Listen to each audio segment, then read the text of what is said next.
Okay, what's up, Genevieve's gang? So, basically, this video will be about me and my fiance's crush.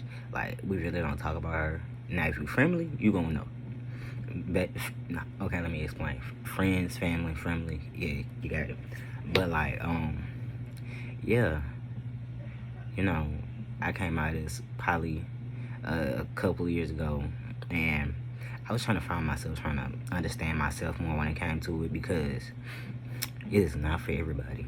Like, I literally had to let go those toxic monogamous traits because I was bad. And then at the end of the day, I really didn't care. Like, everything that I was upset about or would get mad about, like, that was stuff that honestly I didn't care about. It was just like, what kind of person would I be if I just didn't get mad about this, or if I just didn't make this a big deal? Like, and it wasn't even me. Like, I didn't resonate with that type of behavior. Like, it just wasn't me. Like, I love my fiance to death, like I really do. But if she found her a guy or a female that she really was interested in and she wanted to talk to them, I would be okay with her talking to them, because I'm not the type of person that's gonna be like, you know, you don't put our relationship at risk if you go do it with somebody else or you have somebody else. Like, no, she knows how to stay safe, and I know how to stay. Yeah, I know how to stay safe. So I'm not gonna sit up there and be like, oh, you can't do this, you can't do that, you can't date him or date this person. Like, I'm not gonna do that.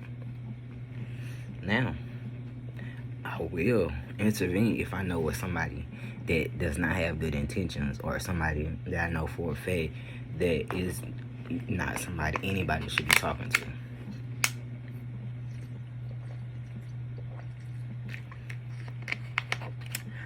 But I just look at it like, she's her own adult and I'm my own adult. And of course, we are getting married July 2022. Like, I'm pushing hard for this wedding. I know she pushing hard for it.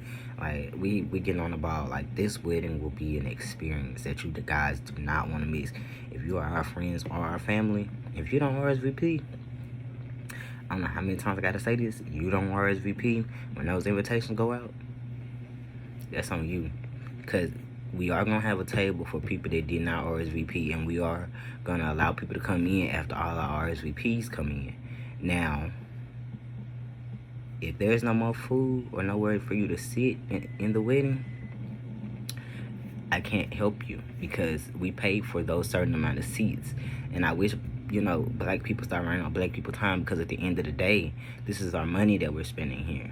I cannot waste my money because you feel the need, you feel like, oh, you don't have to RSVP. You got to RSVP. But like I was saying, me and my fiance have been dabbling in polyamory. We've dated or talked to several people, and some of them didn't work out. And then I made a sound decision because I knew who we both would literally talk to, no questions asked. Because the only thing with us, the only problem that we have is finding somebody that can meet both of our criteria. And we have such a big, detail gap of what we're interested in. And that's not a problem, but it's kind of like,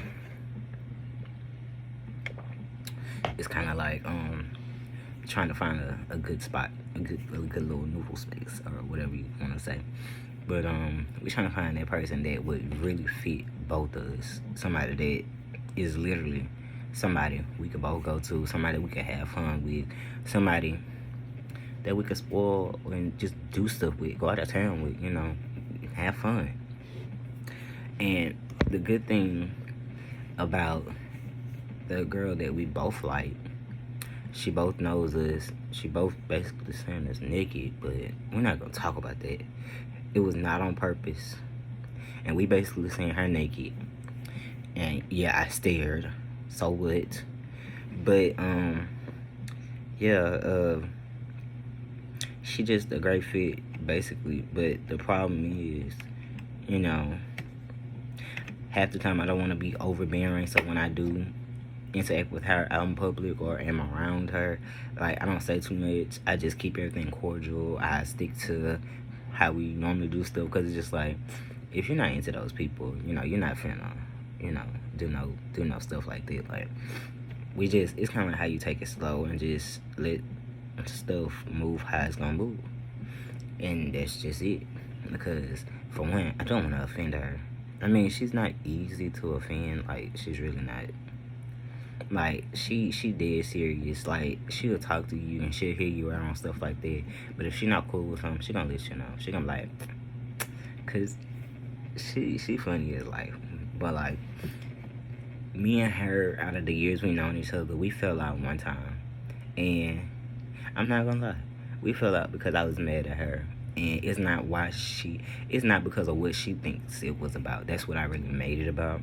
Because I was embarrassed. Because it's just like, my fiance really don't know that I'm poly, or that I'm just thinking about it. And then it's just like, she don't know that I'm poly or whatever. So I don't want to make a big deal about it. So I was mad about something, but I made it about something else. And I got her mad at me. And it was just like a whole thing. Like, I was so embarrassed about that, because it was just like, dang, do I like this person?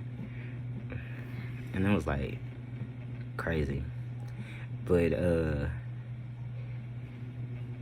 it's really hard to navigate in the poly world, because it's so many people that don't know about poly and don't know how it works and stuff like that. And it's really hard to say, like, how to actually correctly do it, because there's really not no correct way. Just like, there's no correct way to raise children. Like, it's just not.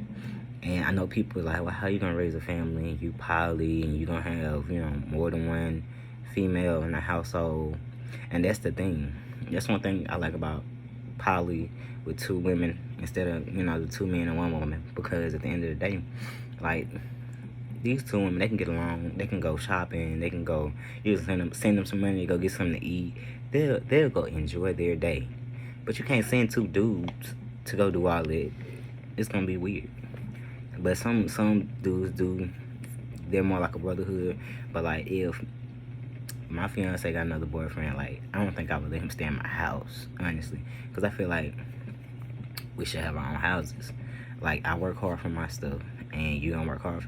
Now, it would be a different story if we bought land and we was, building houses out there. Yeah, you can come get your house, build your house out here, sir. Like, come on, friend, family, whatever, cool. But it's like, living in the same house, that wouldn't work, because this is my house, this is my domain, and that's your domain, and I would respect your domain, just like you would respect mine. But like, having two women staying with you, that's a whole different story. They just gonna act like they the sisters of the traveling pants or whatever, and just be chilling. Like, it's different polyamory is like different ball games, and it's all about how, basically, your boundaries and what you're comfortable with. So, especially if you're trying to practice polyamory and be with somebody that's poly, or you're poly, or whatever, practice boundaries. Boundaries are wonderful, because if you do not practice boundaries, then all type of stuff can happen.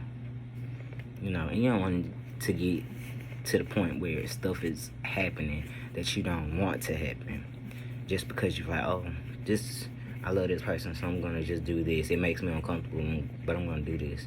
If they really liked you, they wouldn't do it because it's making you uncomfortable. And that's just that.